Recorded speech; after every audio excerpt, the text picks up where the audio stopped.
The enemy cannot read what's going on in your mind, but the enemy can put things into your mind. The only way that he even knows if what he's planting in your mind is being effective is through your words and your actions. So are the words that you're speaking hope-filled? Are they the truth from God? Or are you speaking negativity about yourself? Are you speaking negatively over your situation? Are you falling into self-pity? Are your actions aligning with God's truth? Like, you have to recognize that you're under attack. Like, it truly is, this life is spiritual warfare. And like, you have to recognize that, and you have to get fired up, and you have to say, I'm fighting back. Like, I am standing on a firm foundation. You can come at me, but you're not going to take me out.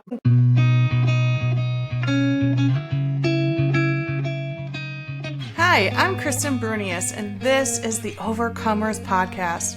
I am so excited for you to hear the stories of incredible people overcoming trials and turning them into triumphs.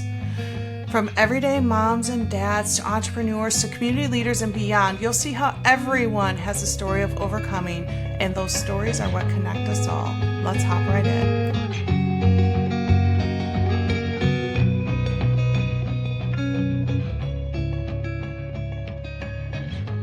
Hey everybody, welcome to the Overcomers Podcast. I'm Kristen and I am so privileged to have you here.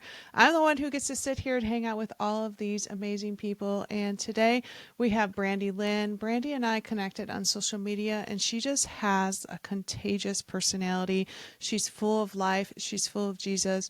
She's full of wisdom. As a matter of fact, when I was recording with her, I felt like I was just like, I'm just going to take this all in. I'm just going to nod and smile because she just took it away. I hope that you guys can feel that too. I hope that you go and check her out, follow her on social media, and just get encouragement from her. And what I love is this theme of the identity in Christ is something that the Lord is just pounding in my head episode after episode after episode. And it is the focus of Brandi's episode. And so if you haven't been catching on, the Lord really, really, really wants you to know that your identity is in Him, and that is enough. And so I hope that you grab that from that episode. But real quick, before we get started, I was drinking this yellow one, which is from soulnaturals.com, SOLLE naturals.com. The coupon code is Kristen, my name, KRISTEN, for $10 off. But most of the time when I talk about the yellow drink, I talk about it being the hormone drink. But today I'm actually drinking it because I just have this little tickle in my throat.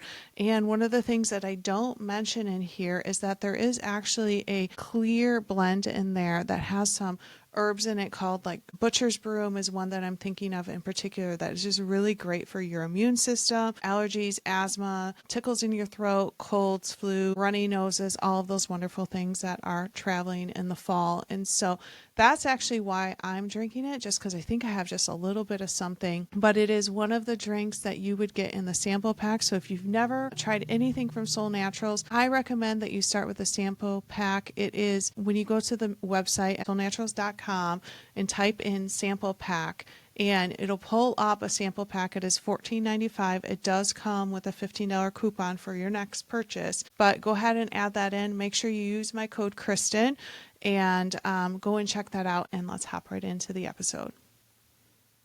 All right, welcome back, guys. Today we have Brandi Linn.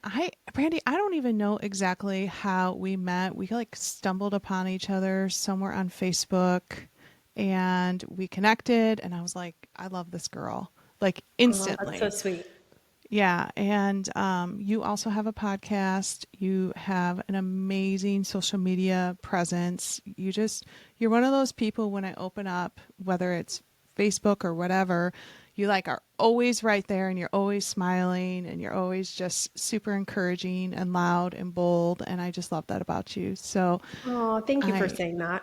Yeah, so I'm really excited to have you here, and I feel like we have so much in common, and I have a feeling that the next 45 minutes to an hour is going to fly by. So thanks for coming, and welcome to the Overcomers Podcast.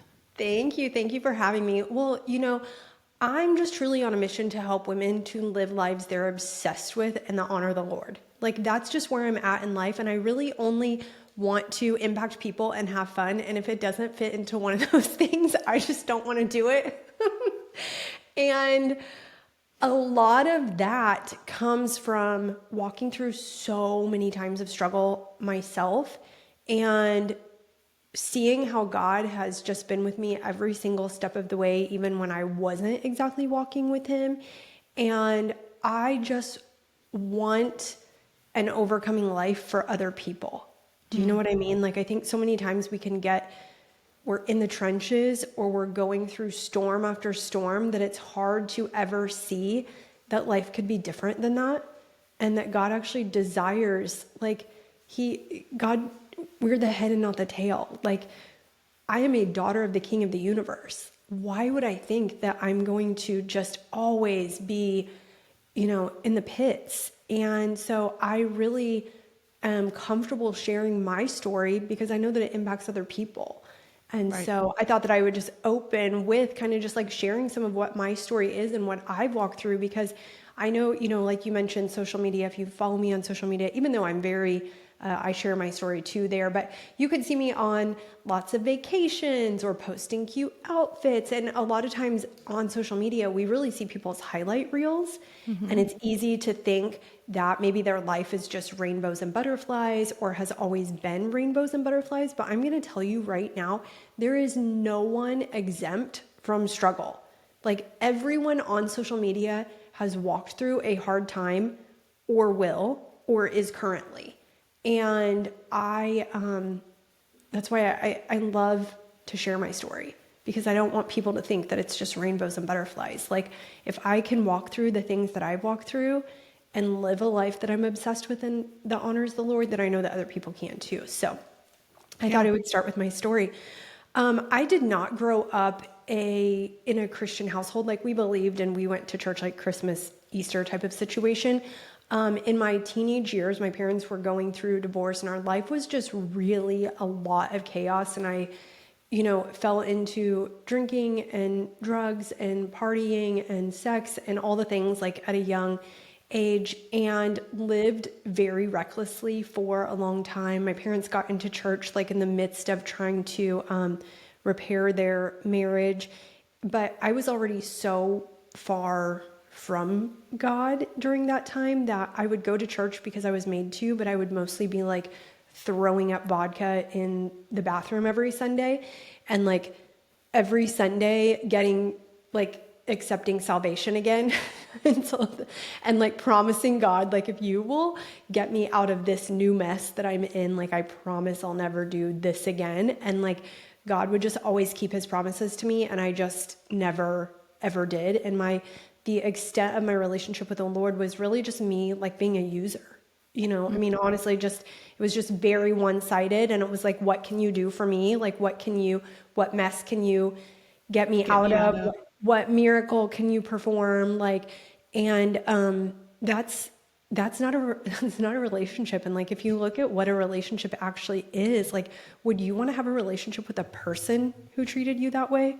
No, you wouldn't. But God never gave up on me.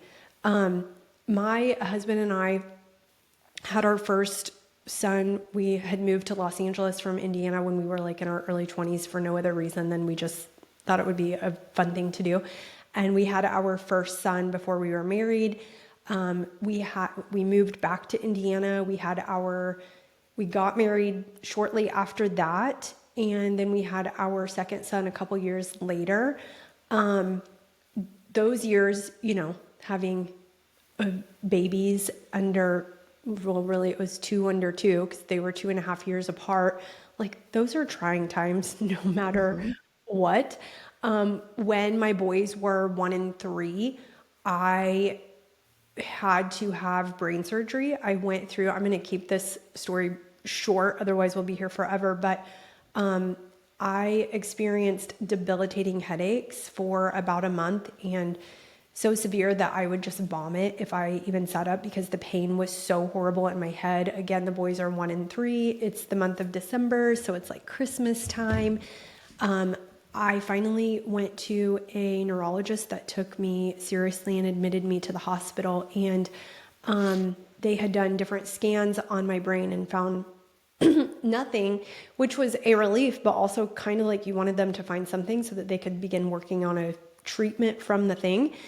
And I remember that a surgeon walked into my room, and I think it was probably the 21st of December, and told me that I would need to have brain surgery, that they found an aneurysm. And in my head, I was like, how long am I going to be here for? You know, I have 2 little kids. It's December 21st. He's like, typically 3 days. So in my mind, I'm like, perfect. Let's do it tomorrow. I'll go home on Christmas Day. We'll do Christmas as normal. Life will just go on as normal. That is not what happened. I did end up having the surgery the next day, but I ended up in a coma for about 10 days. There was a point on Christmas Eve, actually, my family was called, and there were concerns that I wasn't going to make it. It was a very difficult time for my family, as you can imagine. And for my husband, having a 1-year-old and a 3-year-old, and your wife is in the hospital. This was also a stage of our life where we were, just getting by, like newly married. And I was 28 at the time, and we were broke, and it just was a lot of stress on him. One thing that I look back on, though, is that I was really afraid of the pain that I would endure from brain surgery. But something that I didn't realize until about 2 years after this was that God actually saved me from ever even experiencing that. I healed while I was in a coma for 10 days. Oh, And true. so by the time that I came out of the coma, I was only ever on ibuprofen. And that what in itself felt very miraculous. At this point, my husband and I had started going to church, and we were developing a walk with the Lord, but it was also, we had a foot in the world and a foot with the Lord type of thing. Because we hadn't really seen what it looks like to walk out a Christian life, maybe is probably a piece of it too. So I'm out of brain surgery. Recovery is much more intense than what I thought.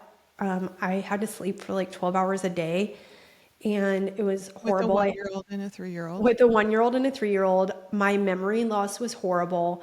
I had to, and this went on for a couple of years, the memory loss stuff. Like I remember by the time that my son had entered kindergarten, there were even times that I forgot to get him from school, which then you can imagine what that does to you as a mom. And I'm a very high functioning woman. I take on a lot. I value achievement and doing, and I'm an Enneagram 3. And so to not feel like I was measuring up as a mom was so difficult, 6 months after the brain surgery, I lost my job. I was the breadwinner for our family at that time. That added just more stress to my husband. Over the next couple of years, my husband's anxiety really intensified, and we were both very social drinkers, but the drinking really began to escalate and get out of control. So bad that we were really on the verge of divorce. We had started going to therapy with a pastor at our church. My husband didn't really participate in the therapy. At that point in time, I didn't realize that alcohol was a problem. We both grew up in families where drinking was like normal. And so to see him drink every day didn't feel abnormal or like a cause for concern, because it's something that we just were used to seeing often. But it had escalated so badly, and we were really at a point in our marriage where I hated him. Like I could not stand him. I wasn't a perfect angel by any means. Like I was so mean because I just didn't even know how to communicate what I was feeling in a healthy way. And we were on the verge of divorce. I remember that I went to that pastor that was counseling us one Sunday, and I said, I just want you to know that I'm filing for divorce tomorrow. And, I'm a very capable girl, and I'm like a figure it out, make it happen girl. That's a blessing. But in some ways too, there was like that part of me that's like, I'll be better without you. Like I'll do this by myself. And I I don't need a man and did, you know, all that. And the pastor just looked at me, and I just remember he had tears in his eyes, and he was like, you cannot do that. You cannot do that. And I was almost like flabbergasted, because in my mind he was going to be like, I don't blame you. That jerk barely participates in therapy. You know, I kind of guess I thought that he would be like, yeah, I get it. You probably would be easier on your own. And he has been a jerk, and he, you know, and when he told me that I couldn't, I just was like, but why not? You've got to be kidding me. And I'm so glad now. Like, I look back now, because we're still happily married after all those years. We've been married more than 17 years, and I love our life, and I love our marriage, and I love my husband. And I'm like, oh my gosh, what if we would have given up? Like, what if we would have quit? What if that pastor would have said, I don't blame you if you did that, you know? And gosh, I'm so, so thankful. But when I realized that my husband had a drinking problem, I called his family over for an intervention. I scheduled rehab the next day. You know, I had a rehab facility ready for him.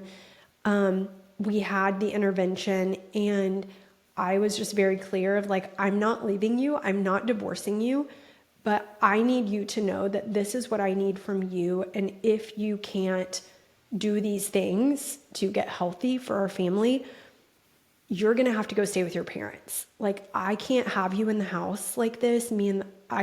This is not, I refuse to accept this. And, thankfully he did agree to go to the rehab facility the next day. When I took him, it was like 9 a.m.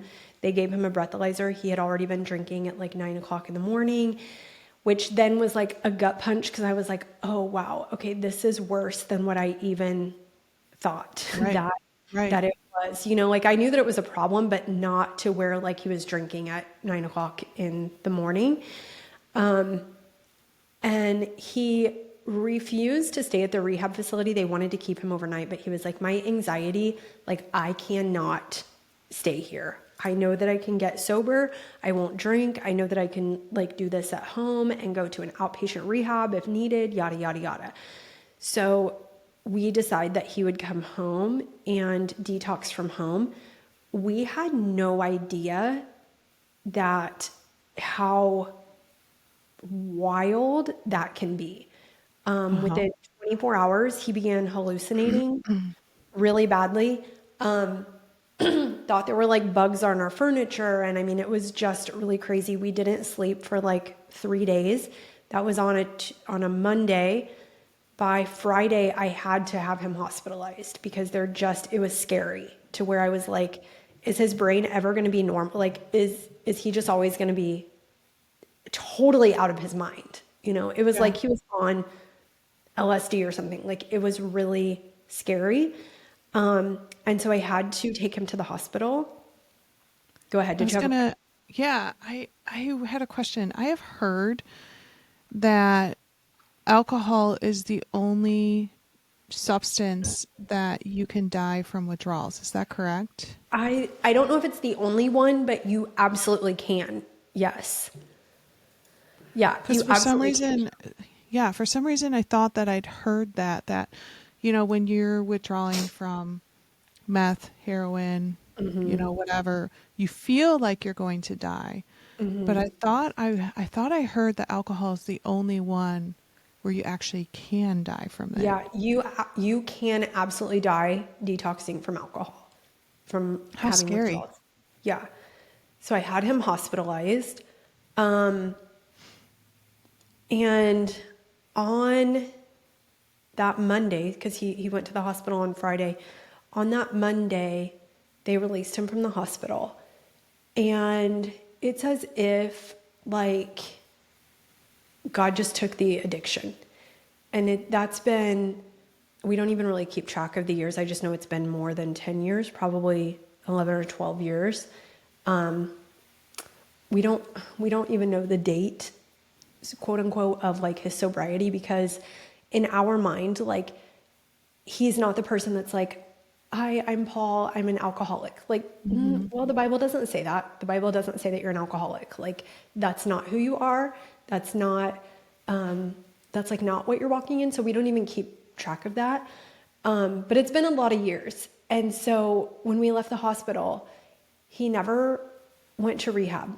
We went to a Celebrate Recovery 2 times. I'm not saying this is everybody's story, and I'm not saying this is what everybody should do. I'm saying this is what it was like for us. And it's as if God literally just took that addiction and he began being the man that God created him to be.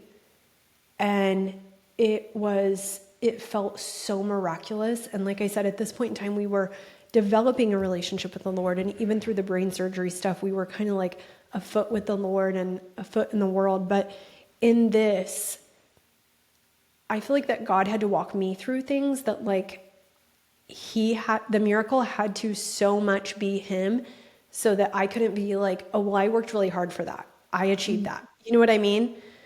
Because I am an Enneagram 3 and I am a doer and I work hard and whatever. But these were like miracles that I saw so clearly that it just was like, how am I such a brat that I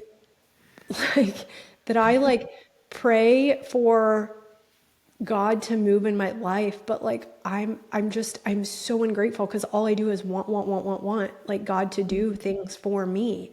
And like I'm like not even living for him.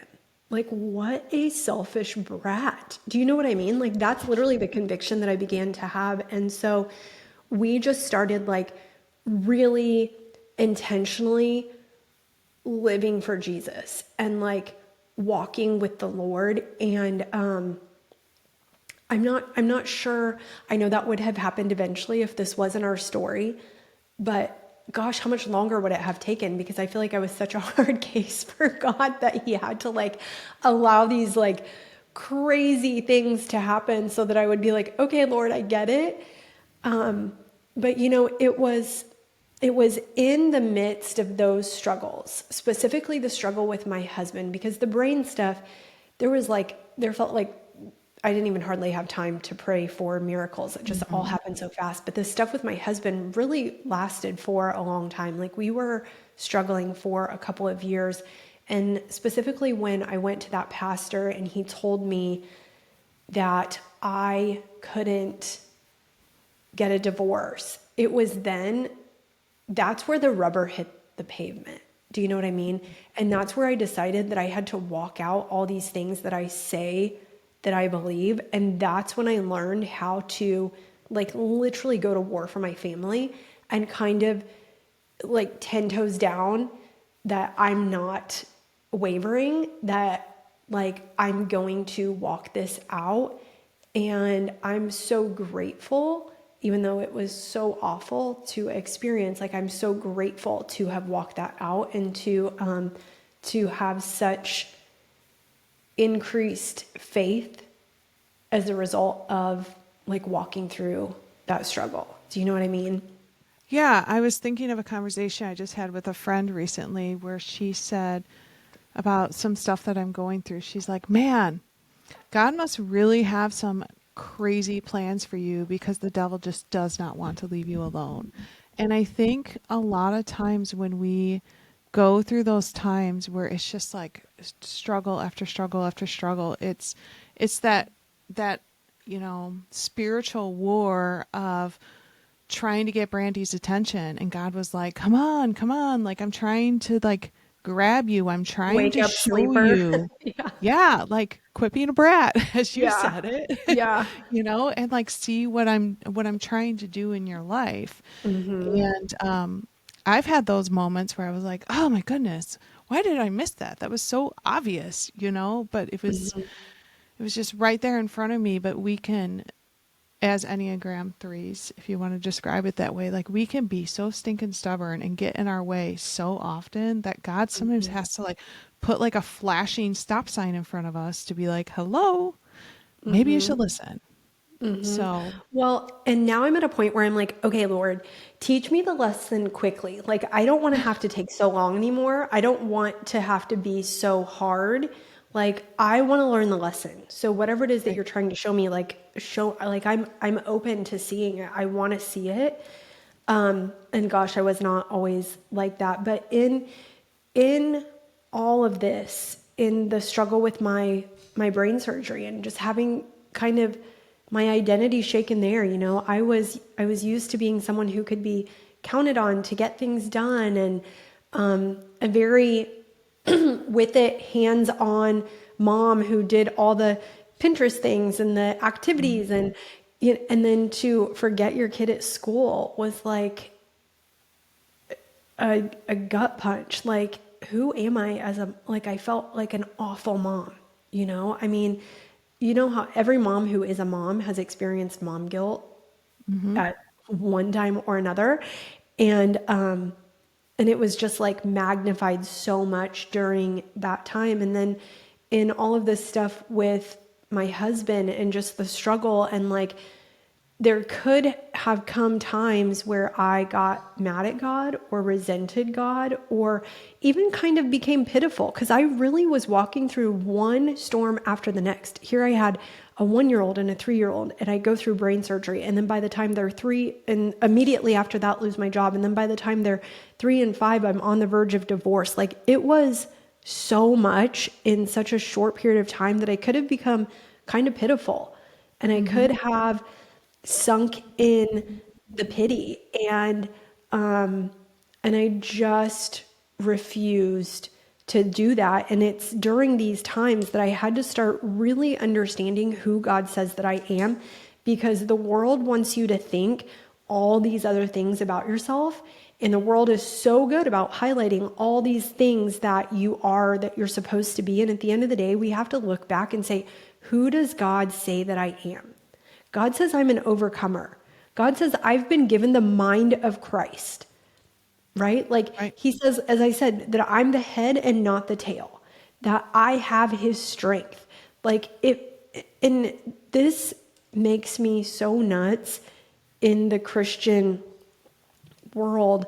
We sit in church pews every Sunday and we hear these scriptures and we read them in our Bible, and we've done 100 bazillion devotionals. But for years and years and years, we're struggling with the same thing that we were years ago. And it's because we're not walking out what we say we believe. And that is hard to do. Faith is action, though. Faith is action. And you can call me a lot of things, but you're not going to call me a hypocrite. I'm not going to say that I believe that I'm chosen and act like I'm, forgotten. Right.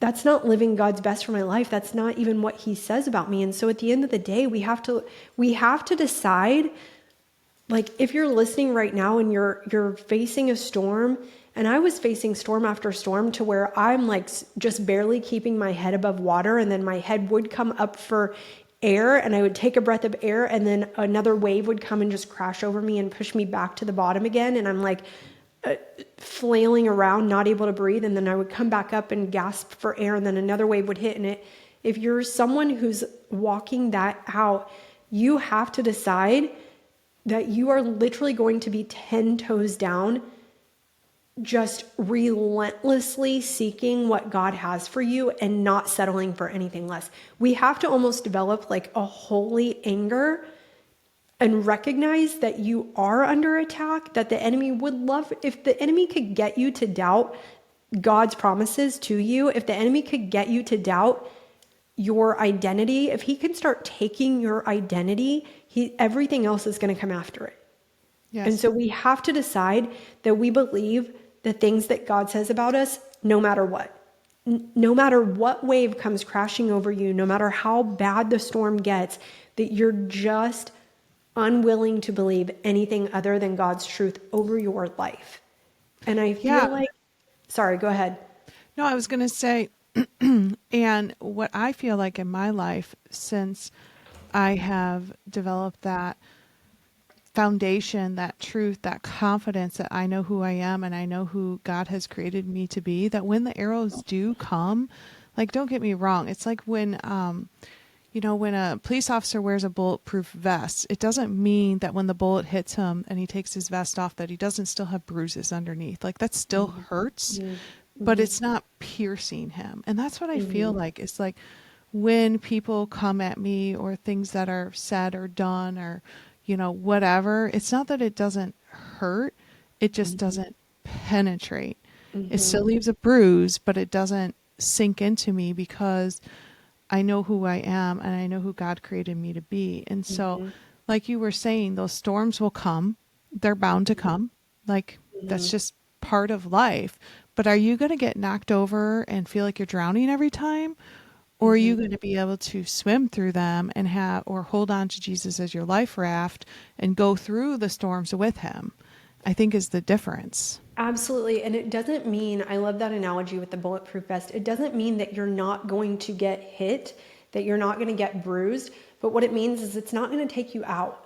And I think as women, we need to start like marching through our houses and declaring these things over our lives.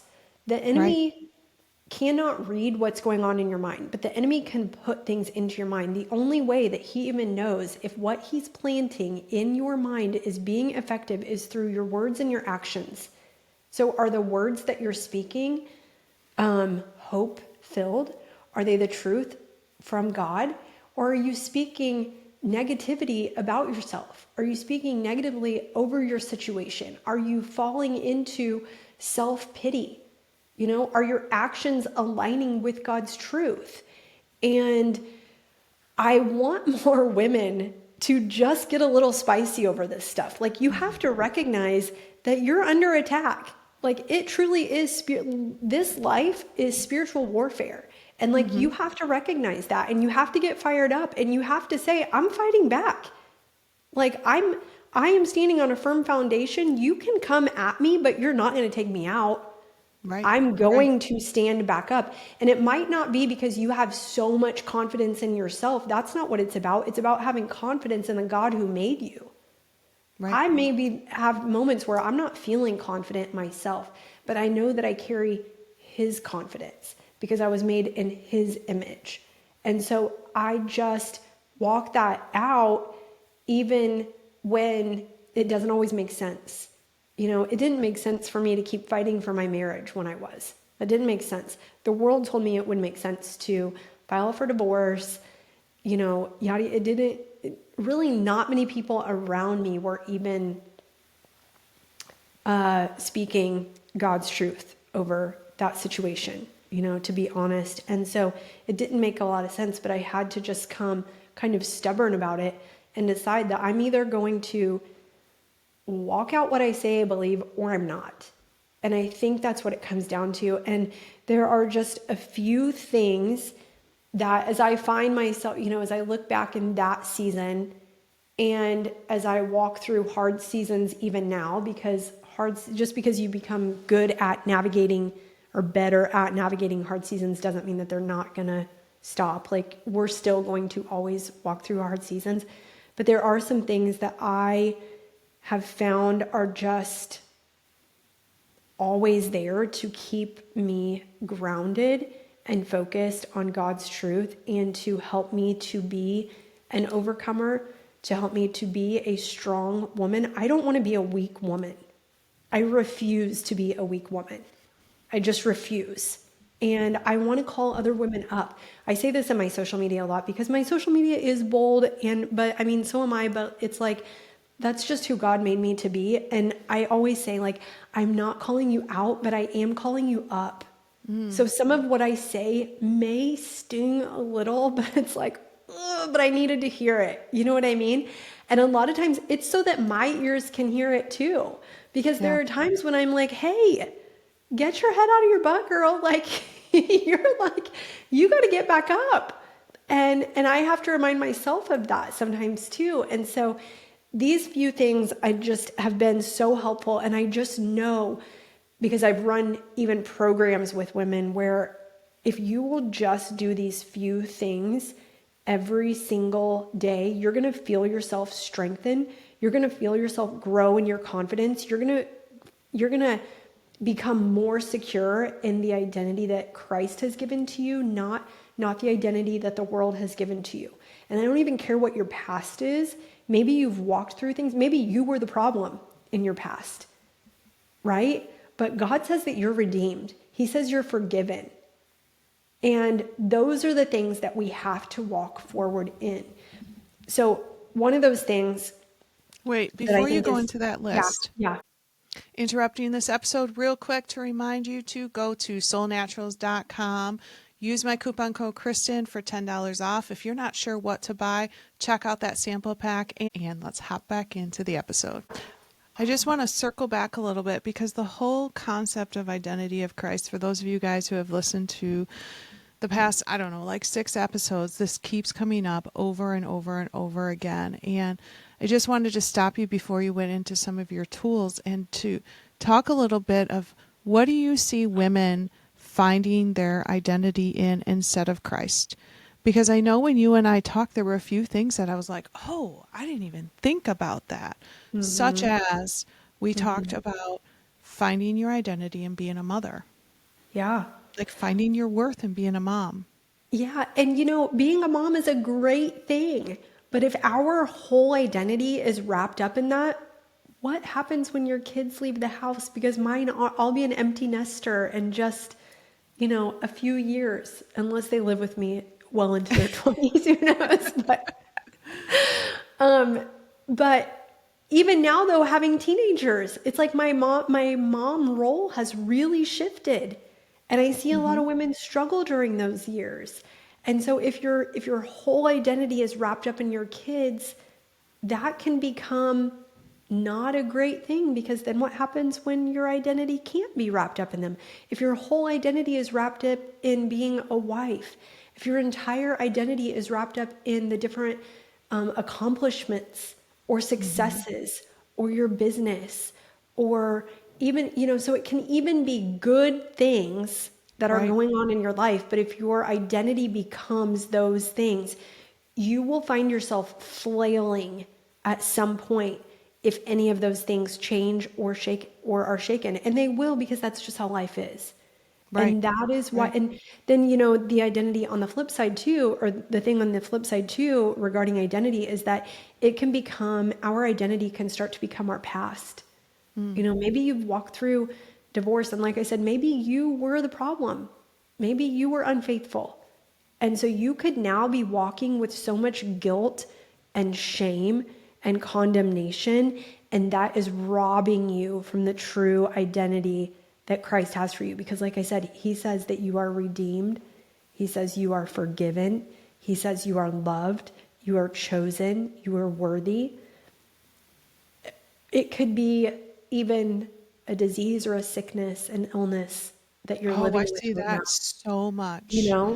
I have Lyme disease, so that's my whole identity. Yeah. Or if you even hear people speak about different diseases that they have, they don't just call it anxiety. It is my anxiety. My anxiety, yep. And it's claimed. You're claiming it over your life, and it's becoming a part of your identity.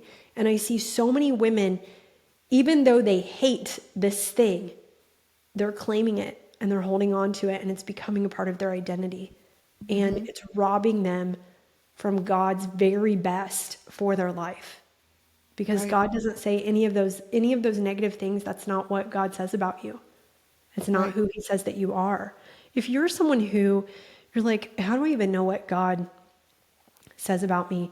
If you have the Bible app on your phone, it's YouVersion Bible app, you can look up devotionals on there. You could type in the word identity, and there are going to be devotionals that are just based around identity.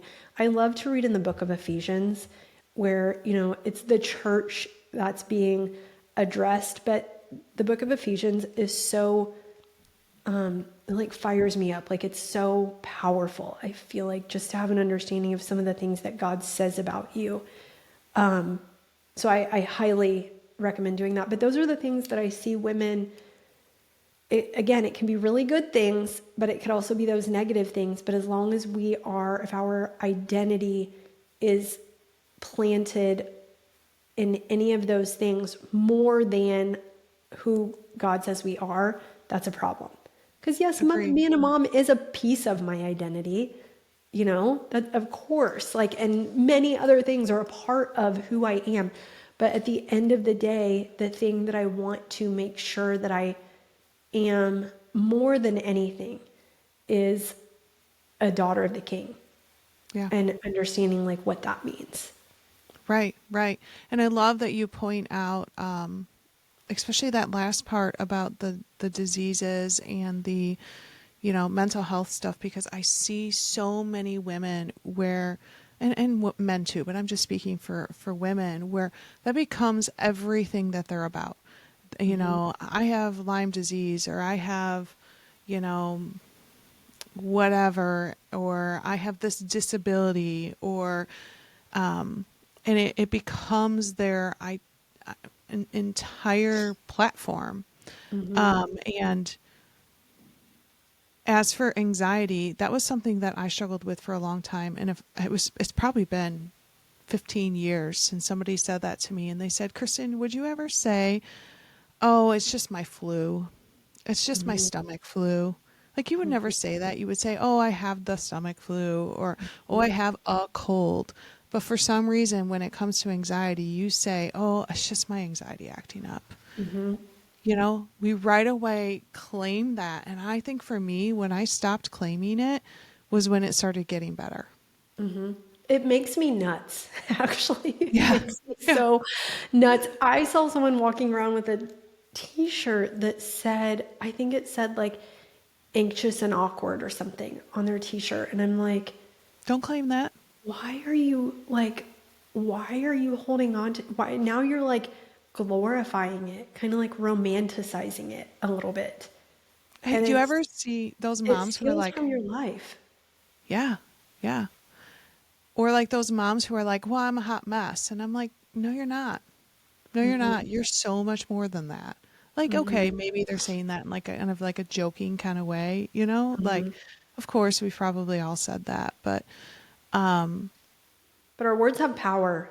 And actually, that's one of my steps for walking in your identity, is to renew your mind every single day. The Word of God tells us that we're to take every thought captive and to bring it into submission of God's truth. And when you think about taking every thought captive, I want to point out this first, that the way that God wired our brains, I love when scripture and neuroscience collide.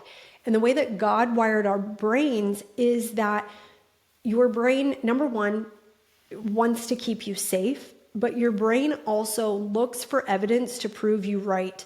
So if you are speaking out these horrible things, your brain all day long is looking for evidence to prove you right on that.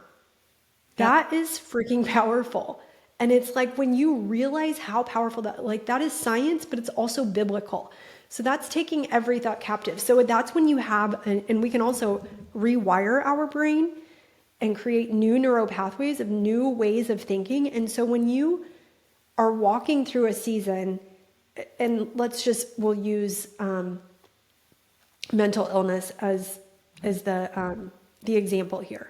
And I'm not saying that maybe you don't need medication or supplements or therapy, or, I think we have to stop believing that it's just one thing or another. Like, it's a lot of things working together.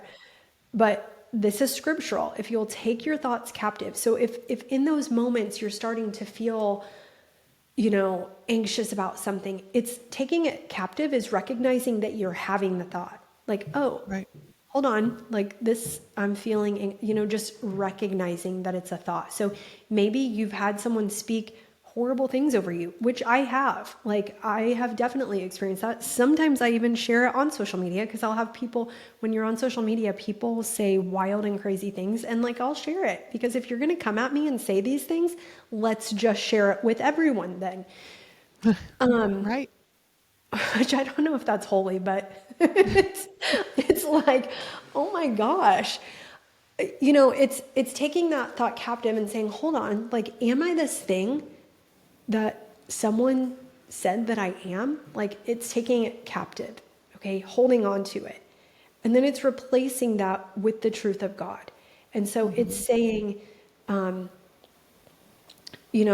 if it's the anxiety, okay, truth of God says, be anxious for nothing, but in all things, through prayer and thankfulness, present your requests to the Lord. So like it's replacing that negative thought with truth-giving scripture. Yes. Okay. And it's not just once a day. It is literally, if you're walking through a season right now, I want to encourage you, or if there's a lie that you've been believing about your situation or your identity, I want you to find a scripture that you can begin standing on that speaks against that lie, so that all day long, when the lie comes into your brain, it's not just first thing in the morning when you're brushing your teeth. It's literally all day long, taking the thought captive and replacing it with the word of God. That's scriptural. It's also neuroscience. If you'll say it out loud so that your ears can hear it, guess what? Now all day long, your brain is going to be looking for evidence to prove that you're anxious for nothing. Like Love that. your Yes. brain is all day going to be looking to prove that you're not anxious, because you're saying it out loud so that your ears can hear it and your brain can start to believe it. Also, I want the enemy to hear it too. Right. Because the enemy is Right. putting these negative thoughts into my head. So the only way that he knows that if it's working is by the words that I speak and the actions that I take. So I'm going to say words and walk out actions that combat the lie that he just tried to speak to me. Does that make Right. sense? So like, Well, because the enemy can't get in your head. He can right. only watch, and he's Mm-hmm. watched you since you were a child. And so Mm-hmm. he knows your patterns, and he knows your tendencies, and he knows the things you like to do. He knows all those things. But then when you speak those words and you start to believe what you're saying, you're changing those neural pathways, you're changing those patterns, you're changing those thoughts. Mm-hmm. And the enemy doesn't like when you do that. And I think we give too much power to the enemy. Like, he's not really that creative. The way that he attacks you is probably the way he's always attacked you. Right. If you look at it, if you peel back the layers, it's probably always been like the same set of things that he's done. So it's like, let's learn how to beat him at his own game, you know? So renewing your mind, that's the first thing. The other thing is your first 15 of every day. And I know life is busy, and I'm not the person that is going to tell you you need to spend an hour in the Bible at 4:30 in the morning, yada, yada, yada. If you do that, I think that's incredible, and I'm so happy for you. I'm not up at 4:30 in the morning. I'm probably never going to be up at 4:30 in the morning, but like, I know that I'm intentional to spend time with the Lord. So the first 15 is 5 minutes in worship, 5 minutes in prayer, 5 minutes in the word. Like, that is so simple to do. And, you know, also the reality is, when you're walking through a storm, sometimes you don't want to spend an hour in prayer. Sometimes you don't Right. want to read a whole book of the Bible. Like, if we're being honest, when you're in the midst of storms like that, sometimes you just don't want to. Like, you're feeling weak and you're feeling defeated, and to even pray feels like a big deal sometimes. And so, can you commit 5 minutes? Can you, while you're taking a shower, have worship music going and spend 5 minutes in the shower just in prayer? Right. You know, and can you just do a devotional again on the Bible app, or can you read again anything for just 5 minutes? And ask God, just like, move in my heart in these 5 minutes, Lord. Like, I'm weak right now. I am struggling to even get in your word. You know, because honestly, like, God knows your heart, so you don't have to try to hide it from him. You can say, like, I really don't even feel like doing this right now, God, but I know that I want to be closer to you, and I'm trusting you, and so I have just 5 minutes, and can you just speak to my heart in those 5 minutes? Like, he can do that, you know? Yeah. And so let's not overcomplicate it. Renew your mind, bring your thoughts into submission of God's word. Spend your first 15 in worship, prayer, and the word. And then the last thing, I think, is that we have to start keeping promises that we make to ourselves. Oh, I And like that. this is something that, again, if you're in the trenches right now, to keep any promise to yourself can feel like a big deal. So maybe it's, because I also know that when you're struggling, the last thing that we do is take care of ourselves very well. We kind of are out the window. And so maybe it's like, I'm going to actually go to bed at a decent time tonight so that I can get 7 hours of sleep, 8 hours of sleep, like, and make that promise to yourself and do it. Or maybe it's that, okay, I barely drink any water ever. And I know that's supposed to be healthy for me.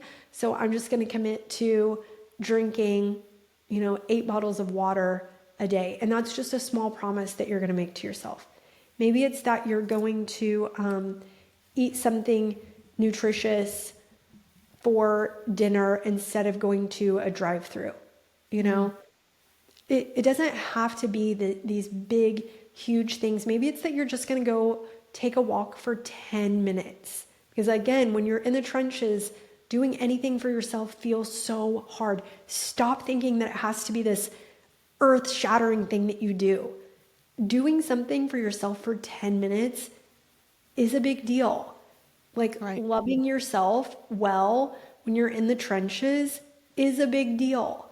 And keeping a promise to yourself is going to renew your confidence. This is how you're going to build confidence. This is how you're going to become stronger in your identity. Because when you can start keeping promises to yourself, now you're telling yourself that you're trustworthy. You can trust yourself. You can trust yourself to walk out God's plan for your life. And if you can start trusting yourself with the small things, guess what? The things are going to get bigger. You're going to be able to now, maybe 6 months from now, you're like starting a business or moving forward in a relationship or doing something in your finances or something that feels right now so big. And it probably is big. But if you'll just start doing the small little things to take care of yourself and to these small little promises, that's where your confidence is going to grow. That's where your identity is going to become just more deeply rooted. You're going to see yourself walking out the things that God says about you, and so it becomes easier to believe. Does that make sense? It's like 100%. You can say these things that God says about you, but it's hard to believe it sometimes.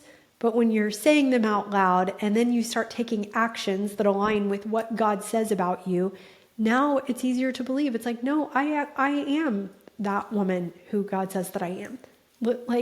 I move like her. I live my life like her.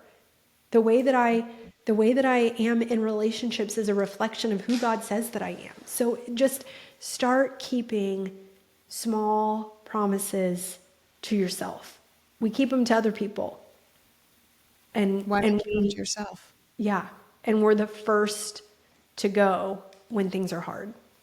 I agree. And I love that because I think we've all been in those really dark times where, you don't even know where to get started. It's kind of like one of my dreams is to run a marathon. And it's the start that's getting to me. Like I know once I start doing it, I will like it. I just know it. It's running that first mile. Mm-hmm. And it's the same thing with loving yourself and keeping promises to yourself. If you start with just the smallest things, like before you open your phone in the morning, read the Bible recap, listen to a worship song, spend a couple minutes in prayer. Just those small things are going to add up to an entire day of who you really want to be. So I love that. Is there anything you wanted to add to encourage anyone who's listening? I just feel like I'm just sitting back here and getting preached at. I am loving it. Well, I think we just have to make the decision in our mind that we're going to walk out what God says. Again, we're going to start living life the way that we say that we believe. And when you make that decision, it's not these big things. It's literally going to be these tiny little things that you just start doing to strengthen yourself, to remind yourself who you are, to keep the promises to yourself so that you can start believing that you are the things that God says that you are. Like, stop overthinking it. You don't have to go out today and run the marathon. Today, Right. maybe you just need to run around your block for 5 minutes, you know? So this year has been a hard year for me. My nanny, who's my grandma, passed away in January. We were extremely close. She had leukemia just come very quickly and take her very quickly. And it's been a struggle in this season to feel motivated to do the things that I typically am motivated to do. Do you know what I mean? It's been a hard season of grieving. And so on the days when things feel especially heavy, I literally just I ask myself this question.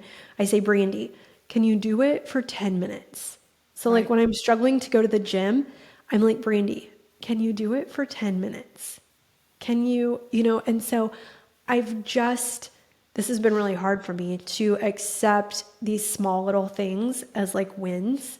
But sometimes when you're in a hard season, these small little things are huge wins. And Huge. so, Huge. and they compound. It's your tiny habits done consistently over time that are going to generate the kind of results that last a lifetime. They generate sustainable results. And so it's doing these small things and they're going to add up and they're going to compound. It's just like if you save $1 a day, it doesn't feel like a whole lot of money, but by the end of the year, you've got $365, So what if that was $2 a day? Or it's the little things are going to compound. The little Yeah. things that you're telling yourself, the way that you're treating yourself, the way that you are keeping promises to yourself, the way that you're making the Lord a priority in your life and not just saying he is.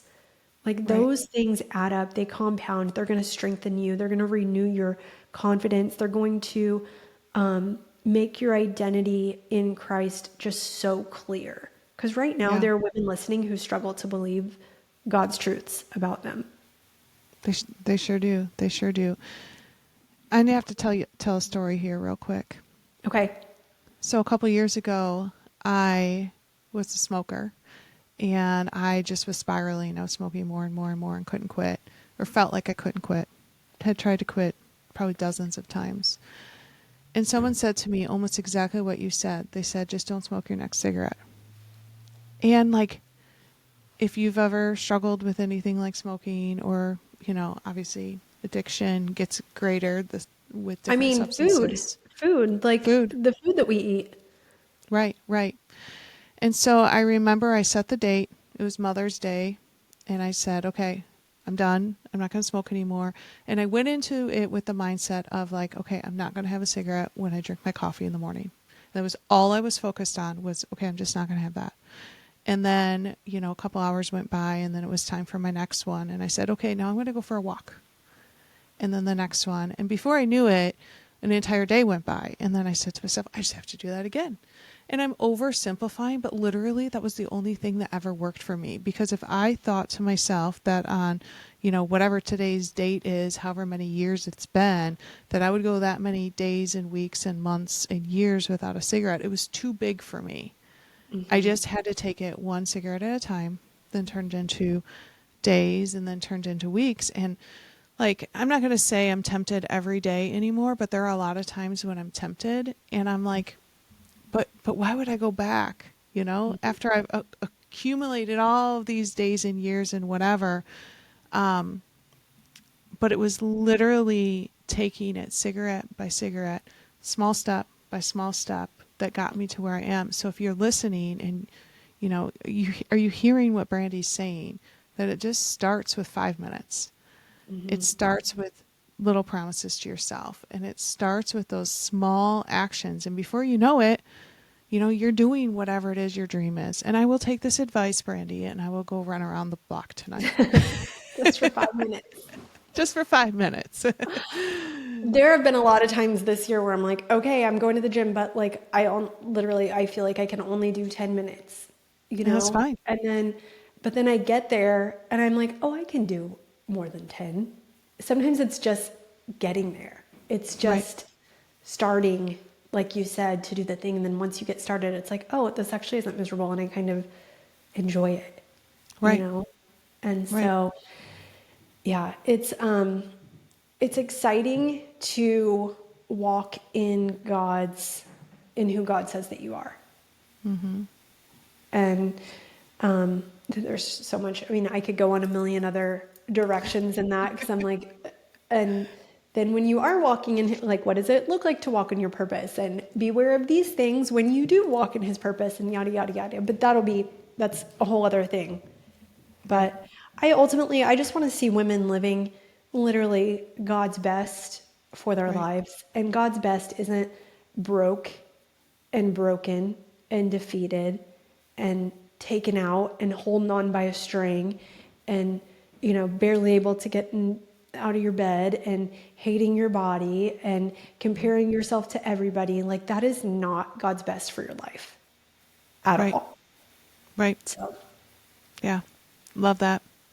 yeah. Thank you, Brandi. I've loved being on here so much. Can I mention where the audience can connect with me? Of course. Please Okay. do. So I am working on something that I haven't announced, but will be coming soon. And so the way to connect with me would be to follow me on social media, so that you are in the know as soon as this drops. It's something that my audience has asked for, and I've been working most of this year on. And I'm like, God, why would you have me doing this in like the hardest season of my life? He always does, right? Yeah, but it's something that I know is going to strengthen and empower women, and I'm super excited about that. So follow me on social media. I'm the Brandi Linn, I think, on all platforms. And then my podcast is Bossy Big Sis. And if you enjoyed this episode, you'll love my podcast as well. I mean, I just talk about all things that pertain to women through a biblical lens, really. And it's fun, and I would love to have you there. So I've loved being Awesome. on. Thank you so much. Thank you. And we'll see you guys next week. Bye. Bye.